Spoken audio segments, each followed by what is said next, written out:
Televisa presenta Televisa del Golfo, porque todos somos uno, presenta.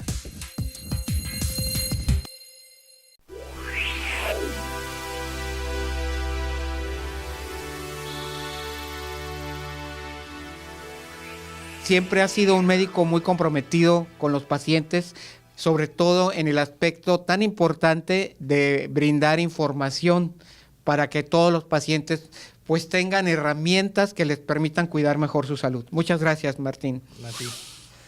¿Qué son las enfermedades cardiometabólicas? Muy bien. Es un término que ha surgido recientemente. El corazón o el sistema cardiovascular se encuentra en todos lados. El corazón solamente es parte de este complejo sistema. Donde quiera que haya un vaso sanguíneo, está el sistema cardiovascular. El problema es que hay enfermedades que lo afectan.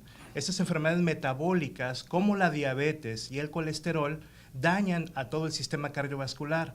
Los órganos más afectados son donde hay más vasos sanguíneos: corazón, cerebro, riñón, ojos. De ahí las complicaciones de las enfermedades que estamos viendo. Para nosotros, los cardiólogos, por ejemplo, la diabetes es una enfermedad cardiovascular. De hecho, lo consideramos el factor de riesgo más grande para enfermarse del corazón. Es una enfermedad cardiovascular que tiene origen en un descontrol de la glucosa. La glucosa daña la capa interna de los vasos sanguíneos y es ahí donde está el problema y el origen de todas las enfermedades que ahora llamamos crónico-degenerativas. Infarto, angina de pecho, eventos cerebrovasculares, hemorragias cerebrales, insuficiencia renal, ceguera por retinopatía diabética, todo tiene un origen en la glucosa elevada o en el colesterol alto. Esas son las enfermedades cardiometabólicas. ¿Qué es un infarto? Bueno, como bien te decía, un infarto es cuando se tapa una arteria. En este caso vamos a hablar del corazón, pero puede ser en cerebro, puede ser en un dedo, puede ser en el riñón, en el intestino. En este caso nos vamos a concentrar en el corazón. Se tapa la arteria. Generalmente es por una placa de grasa que se rompe. En el momento que se rompe, la sangre entra en contacto con la grasa, se forma un coágulo que tapa rápidamente la arteria y entonces ya no pasa la sangre y todo el tejido que se encuentre por delante no va a recibir irrigación y va a empezar a morir.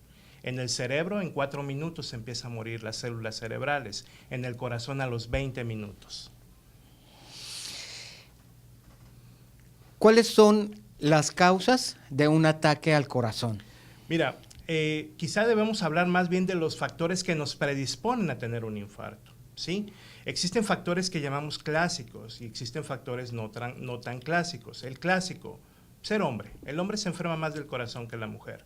Ser diabético, ser hipertenso, fumar, tener colesterol alto, sedentarismo y obesidad. Son los factores clásicos. Existen otros factores menos importantes, pero no por ello excluyentes. Por ejemplo, el estrés es una causa importante que ha venido tomando auge. Ahora cada vez vemos personas más jóvenes que por estrés se infartan, ¿verdad? Eso es pues debido a cómo cada vez son mayores las presiones de trabajo, las presiones económicas, los miedos por inseguridad, todo eso llegan a causar esto, ¿no? El tipo de alimentación. Llevamos una alimentación muy diferente a la que llevaban hace muchos años, ¿verdad? Ahora todo es comida rápida, comer rápido porque hay que irse a trabajar, entonces empieza uno a consumir alimentos que nos van haciendo daño. ¿Quién puede enfermarse del corazón? Cualquier persona. Realmente no existe una persona que no pueda estar enferma del corazón. Obviamente hay personas que tienen mayor riesgo de enfermarse, ¿verdad? Los factores que acabamos de mencionar. Si eres diabético, pues tienes mayor probabilidad de tener un infarto. Para nosotros los cardiólogos, una persona diabética equivale a una persona que ya tuvo un infarto. Así lo vemos nosotros. ¿Sí? Lo cuidamos mucho más agresivamente incluso que nuestros colegas los endocrinólogos. Somos más insistentes en el control, porque para nosotros un diabético tiene mucho más riesgo de un infarto. ¿Son las personas obesas más propensas a un infarto que las personas delgadas? Sí, definitivamente. ¿Por Pero qué? esto es porque la persona obesa tiene más riesgo de otras enfermedades. Una persona obesa es más fácil que desarrolle síndrome metabólico. El síndrome metabólico es una alteración de la glucosa, una alteración de la presión, una alteración de colesterol, de triglicéridos, que obviamente van a favorecer que se presenten enfermedades del corazón. Pero eso no es excluyente. Cualquier persona, no nomás por estar delgada, está exenta de un infarto. Mencionabas principalmente el síntoma más notorio, más característico, pero ¿hay otros además de los que ya mencionaste? Sí, te mencionaba. El otro síntoma más habitual, o más bien menos característico, pero de los más habituales, es la falta de aire. Una sensación de ahogo. El paciente puede estar en su casa y no tener dolor, pero puede empezar a sentir una falta de aire. El paciente tiene una sensación de muerte. Es algo que médicamente no se puede explicar, pero el paciente siente que se va a morir. Se llama sensación de muerte inminente. Existen otros síntomas. A veces solamente les da por una falta de aire y les dan ganas de ir al baño, ¿sí? Es un reflejo que está ocurriendo en el cuerpo de que algo está sucediendo. Hay signos, por ejemplo, la elevación de la presión arterial, ¿sí? La elevación del pulso, la taquicardia, pueden estar indicando que puede haber un problema en el corazón. Entonces, no debemos de confiarnos. Solamente 4 pacientes de 10 presentan los síntomas clásicos y no tienes que tenerlos todos para considerar un infarto. Cuando tenemos esa sensación de cualquiera de estos síntomas que acabas de mencionar, ¿qué es lo que debemos hacer? Lo recomendable es acudir inmediatamente a una sala de emergencias. No esperar a decir, no, igual y se me pasa el rato, igual y me tomo esta pastillita y a ver si se me pasa. Mañana voy a ver al doctor. Exactamente. O a veces se confunde, por ejemplo, el infarto con agruras o con gastritis. Es una causa muy importante de confusión que inclusive cuando llega el paciente y dice, me duele la boca del estómago, y le dan medicamentos para gastritis y resulta que está teniendo un infarto. Lo que hay que hacer es acudir a una sala de urgencias, donde un médico lo interrogará y él sospechará si se trata de un infarto. Y ahí es donde se tiene que atender. En el caso del infarto, como es una obstrucción completa de la arteria, hay que destaparla rápidamente. Entonces, entre más rápido ocurra o vaya el paciente al médico, más rápido recibirá la atención adecuada. Más rápido se va a resolver. Entonces, con esto, bueno, ya sabemos que no es necesario tener todos los síntomas para pedir ayuda. ¿Cómo se hace el diagnóstico de un ataque al corazón? De un infarto, el diagnóstico se hace por el cuadro clínico del paciente. El paciente llega y me dice todos los síntomas que tiene y lo que yo hago inmediatamente es tomarle un electrocardiograma. Un infarto se diagnostica con el electrocardiograma y con el cuadro clínico del paciente. Es algo muy rápido. Tomar un electrocardiograma toma 2 a 5 minutos máximo. Y hay que recordar que hay que destapar esa arteria rápido. Entonces tenemos que hacer el diagnóstico lo más rápidamente posible. Un paciente que tiene dolor tiene que acudir inmediatamente a recibir atención médica. Entre más horas pasen, más tejido cardíaco se va muriendo, ¿sí? Y esto le dejará consecuencias. Hay que recordar, tú lo mencionaste al principio, casi una tercera parte de los infartados muere en el primer año. Pero de 100,000 infartos, 25,000 no llegan al hospital, ¿sí? Se mueren en casa. Son los que vemos en el periódico, que estaba sentado en la plaza y cayó, o que iba manejando un taxi y cayó, desesperado. Esos son los infartos fulminantes, ni tiempo les dio. Pero la gran mayoría de los pacientes, cuando uno interroga a los familiares, ya tenían síntomas desde antes, ¿sí? Solo que no les hicieron caso. Entonces, siempre que se presenta una molestia en el corazón, es mejor que nos chequen y nos digan que no es, a dejarlo ahí y que nos presente el infarto, que puede tener consecuencias catastróficas.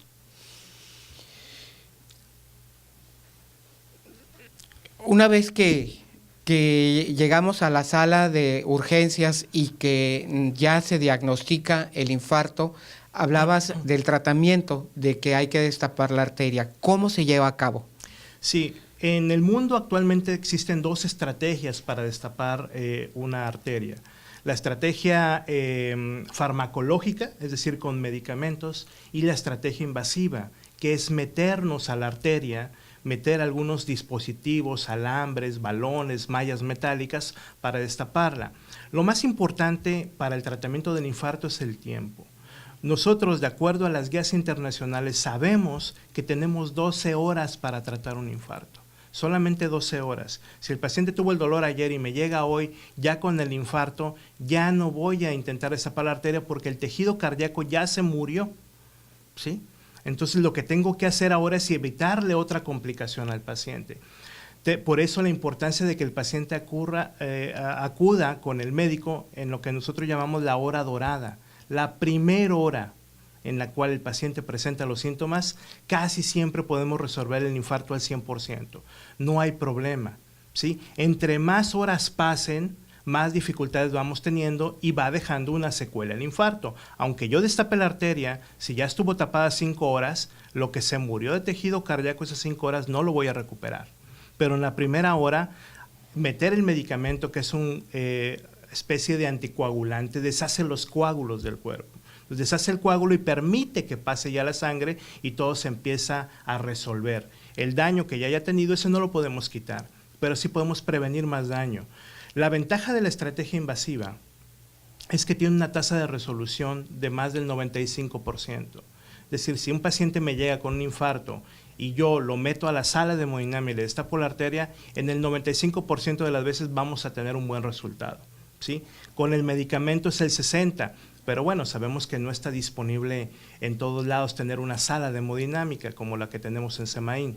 Entonces es importante el tiempo. El paciente tiene que estar educado para acudir a recibir la atención médica. Si pasa mucho tiempo, las posibilidades de éxito van disminuyendo. Y vamos a empezar justamente a hablar de uno de los temas más importantes y que más fácilmente abandona el paciente, la alimentación. Efectivamente. La alimentación es básica en el paciente, no solamente con enfermedades del corazón, con enfermedades del riñón, con enfermedades del hígado, pero en el corazón guarda una especial importancia. Tiene que cambiar. O sea, tenemos que tratar de reducir el riesgo de un segundo infarto. Si ya sufrió uno y sobrevivió, tenemos que disminuir el riesgo. Y si el paciente sigue comiendo lo que lo llevó a infartarse, comida muy grasosa, carnitas, barbacoa, chicharrón, pollo frito, tortas, gorditas, bocoles, o sea que es una alimentación que estamos hablando de lo que comemos en la zona, pues obviamente el marisco es alto en niveles de colesterol, pues obviamente va a descomponer nuestro organismo, va a hacer que suba la glucosa, va a hacer que suba el colesterol y se va a crear el ambiente propicio para un segundo infarto, si ya provocó uno. Entonces el paciente tiene que cambiar. Yo les digo, no quiere decir que ya solamente vas a comer verduras, pero la principal alimentación va a ser verduras. No quiere decir que no vas a comer carne, pero tu carne va a ser preparada de cierta forma que no permita que ingieras tanta grasa, ¿sí? No quiere decir que nunca te comerás un pan, pero ya no te vas a comer pan todos los días y el pan será diferente. Esa es la parte más difícil porque nosotros fuimos educados de una forma. Comemos como nos enseñaron, ¿sí? Tomamos la sal como nos enseñaron a tomar la sal. La realidad no necesitamos consumir sal. Muchas veces ni siquiera probamos la comida y ya le estamos poniendo sal. Así es. Pues a los niños les das una tortilla y le echas sal para que le sepa cuando el niño no tiene el gusto desarrollado. Si siempre lo tratamos sin sal, él va a comer sin sal. Nosotros somos los que les metemos este tipo de sustancias y bueno, la sal como el azúcar, lo hemos visto en múltiples campañas, es adictiva. O sea, una vez que pruebas algo azucarado y te gustó, lo sigues pidiendo, igual que la sal. Pues es parte del comercio actual y todo lo que viene de las comidas rápidas. Pero sí, un paciente infartado, parte importante es la alimentación. ¿Por qué? Porque si come bien, sé que va a bajar de peso, lo cual le va a dar menos carga de trabajo al corazón, ¿sí? Sé que la presión va a estar controlada, ¿sí? Sé que su azúcar va a estar en buenos niveles, entonces tendrá una mejor calidad de vida. Un maestro le decía a un paciente, eres diabético y qué bueno que eres diabético, porque ahora sí te vas a cuidar, porque si te digo que no eres diabético vas a seguir haciendo todo mal, ¿verdad? Entonces, no se trata de enfermarnos para llegar a este punto, pero sí de captar la idea de que hay que cuidarnos. No hay que cuidar, muchos pacientes llegan, traigo 115 de glucosa, soy prediabético, ay, qué bueno que no soy diabético, entonces sigo comiendo igual, cuando la prediabetes se tiene que cuidar exactamente igual que la diabetes. Sí, porque se trata de reducir los niveles de colesterol, de azúcar, de ¿verdad? azúcar. Igual, ¿cómo nos damos cuenta de si andamos bien o andamos mal? Tenemos que checarnos, ¿sí? Mucha gente piensa que porque no se siente mal, está bien, y no es cierto, sobre todo con las enfermedades crónicas. Puedes traer la presión muy alta y no tener ningún síntoma. Puedes traer el azúcar en 400 y apenas sentir un poco de sed, ¿sí? Entonces, ¿y con qué frecuencia se debe checar y en qué consiste este chequeo? bueno, el chequeo básico, cualquier persona mayor de 25 años debería checarse al menos una vez al año sus niveles de colesterol, sus niveles de azúcar. Una vez al año, saber cuánto hay de colesterol bueno y de colesterol malo, que ya lo hemos platicado.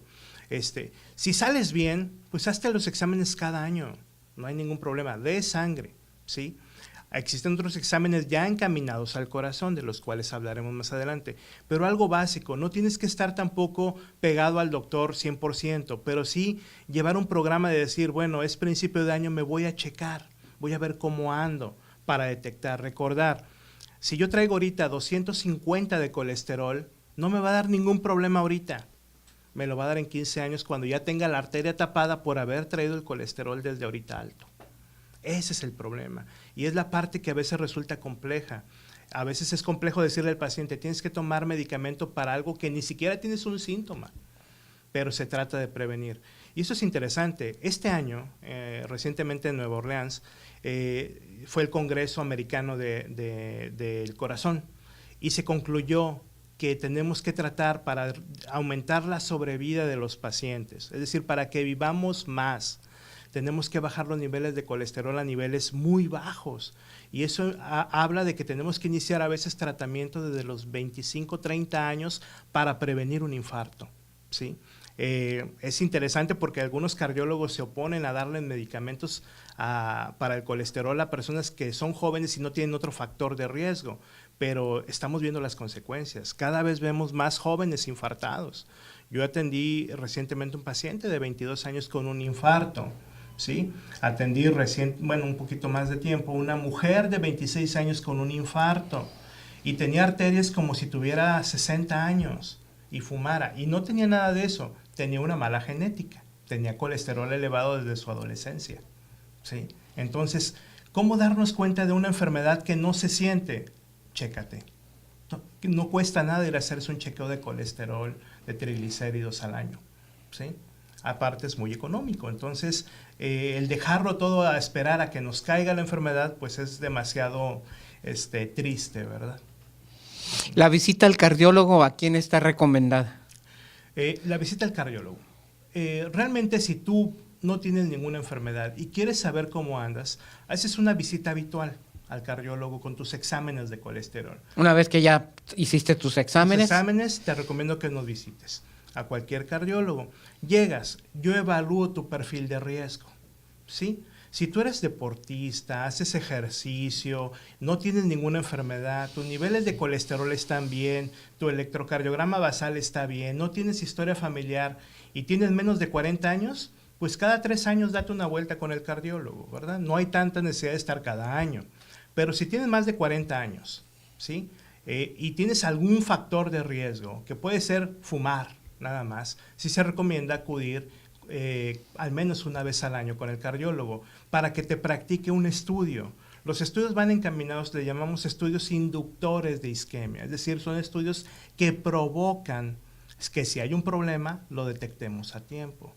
De todos los pacientes que se infartan, la gran mayoría tenía síntomas antes, ¿sí? Y si todos los pacientes que se infartan se hubiesen hecho una prueba de esfuerzo un año antes, la gran mayoría, casi el 70%, hubiésemos detectado el problema antes de que se hubiera infartado. Hubiera podido evitar el infarto. Lo hubiéramos podido tratar. Qué interesante justamente estar hablando de esto porque nos da pie a que nos platiques acerca de qué estudios son los que se pueden realizar para vigilar el funcionamiento del corazón. Bueno, aparte del interrogatorio y la exploración física que hacemos, comenzamos con un estudio muy básico, un electrocardiograma. Pero hay que tener cuidado. El electrocardiograma me sirve para ver si no hay una arritmia en ese momento, si tuvo o no un infarto el paciente antes, si el corazón está crecido o aumentado de tamaño, pero no me permite un electrocardiograma predecir quién va a tener un infarto o no. Ya nada más te va a decir exactamente en ese momento cómo estás. Es una ventana de 10 segundos que nosotros vemos el corazón en 10 segundos plasmado en el papel. Para yo poder analizar si un paciente tiene algún problema en las arterias del corazón, analizo el perfil de riesgo para ver a qué estudio lo voy a mandar. Por ejemplo, si es un paciente hipertenso y fumador y con colesterol, le tengo que hacer una prueba de esfuerzo forzosamente, ¿sí? Si la prueba de esfuerzo es un estudio de estrés para el corazón, yo voy a intentar buscar que si hay un taponamiento de la arteria, intentar detectarlo. Una prueba de esfuerzo bien hecha tiene casi un 70% de capacidad de detección. Desafortunadamente no es del 100%, pero con 70% es suficiente para un estudio que le llamamos de tamizaje. Es decir, si tú saliste negativo e hiciste una buena prueba, te esforzaste, aguantaste lo máximo y la prueba salió negativa, lo más probable es que no tengas absolutamente nada en las arterias. Nada importante, porque todos tenemos placas de grasa. Sí, pues todos comemos grasa, ¿verdad? Todos, no, y por la pura edad vamos incrementando nuestras placas de grasa. Para que yo la detecte en la prueba, tiene que tener casi la mitad de obstrucción, ¿sí? La mitad de la arteria, con la cual el corazón sigue funcionando perfectamente bien. Entonces, una prueba de esfuerzo nos permite detectar. Si salió negativa, el paciente puede volver a los 3 años, pero es diferente con el paciente diabético. El diabético, las guías internacionales dicen que cada año tiene que hacerse una evaluación cardiológica con prueba de esfuerzo, ¿sí? Porque solamente así puedo prevenir o anticiparme a la obstrucción de la arteria coronaria. Entonces, esos son los estudios. Ahora, si yo encuentro que un paciente ya tuvo un infarto, ya no lo mando a una prueba de esfuerzo, lo mando a un estudio más sofisticado, un ecocardiograma estrés, que es un estudio que ve el corazón directamente, ve la zona infartada, ve cómo están las demás zonas y aparte lo estresamos al corazón con un medicamento y ahí vemos si hay alguna otra arteria que está fallando y nos anticipamos al problema, ¿sí? Entonces tiene que ser evaluado primero el paciente en una consulta. Yo le mido el riesgo, como te mencionaba al principio, todos tenemos riesgo, nadie tiene 0% de riesgo, pero un riesgo aceptable es menor del 2%. Pero si yo tengo 10% de riesgo, quiere decir que tengo un 10% de probabilidad de infartarme este año, pues tengo que tratar de cambiar todo lo que me está llevando a ese punto. Habitualmente es la presión descontrolada, es mi nivel de colesterol, es mi nivel de colesterol bueno o malo, es mi nivel de azúcar, es mi nivel de tabaquismo. Si yo cambio eso, mi riesgo se vuelve a bajar a 2%, pero si lo sigo haciendo me quedo con 10%, ¿sí? Entonces tenemos escalas para medir eso. ¿Qué estudios se le van a hacer a cada paciente? El estudio pertinente. Si una prueba de esfuerzo sale positiva o un ecoestrés sale positivo, el paciente tiene que ser llevado a estudios invasivos, es decir, ir y ver directamente la arteria del corazón, ¿sí? Esto se logra mediante cateterismo cardíaco en una sala de hemodinámica como la que tenemos en Semaín. Vemos la arteria y en el 70% de las veces la logramos destapar ahí. O sea, al mismo tiempo que se hace el diagnóstico, se puede hacer el tratamiento. Así es. Y el otro porcentaje, el 30%, es que a lo mejor está muy enfermo y pues hay que mandarlo a cirugía de corazón, ¿verdad? Entonces, y hay un muy pequeño porcentaje que a veces ya no le podemos hacer nada y que solamente es candidato a tratamiento médico, pero es porque acudió muy tarde. Si acudes a tiempo, te podemos prevenir, te podemos dar lineamientos para que lo sigas y lleves una vida más saludable y bajes tu riesgo. Ahora la ventaja es que tenemos múltiples estudios que nos dicen cómo calcular ese riesgo. Entonces, un paciente desde que llega yo ya le diagnostiqué el riesgo nada más con ver sus exámenes de sangre y interrogar sus enfermedades. Uh-huh. Hay un estudio que se llama Holter. ¿En qué consiste? Un estudio de Holter es un estudio más enfocado a la evaluación de arritmias. Si bien también puede servir para detectar obstrucción de arterias coronarias, existen mejores estudios como la prueba de esfuerzo o el ecoestrés. El Holter va destinado a las personas que tienen palpitaciones o que tienen desmayos súbitos o que se marean y se andan cayendo mucho. Es un estudio que nos permite ver cómo está es un electrocardiograma. Sí, nada más que es continuo. En lugar de ser una ventana de 10 segundos, es una ventana del tiempo que quieras, porque yo te puedo hacer uno de 24, de 48 horas o de 7 días. ¿Sí? O sea, tenemos la tecnología para hacer eso, para ver tu corazón hasta por 7 días. Entonces eso nos permitirá ver todo lo que sucede en tu corazón en 7 días, lo analizamos con la actividad. Vemos cómo se comporta el corazón cuando andaba caminando, cuando subió escaleras, cuando comió, cuando se durmió. Y ahí vamos viendo, pues es un estudio muy, muy, muy importante, aunque va más destinado a la búsqueda de arritmias. Podemos insistir un poco en relación a cuando una persona ha sufrido un infarto y puede realizar ejercicio. Sí.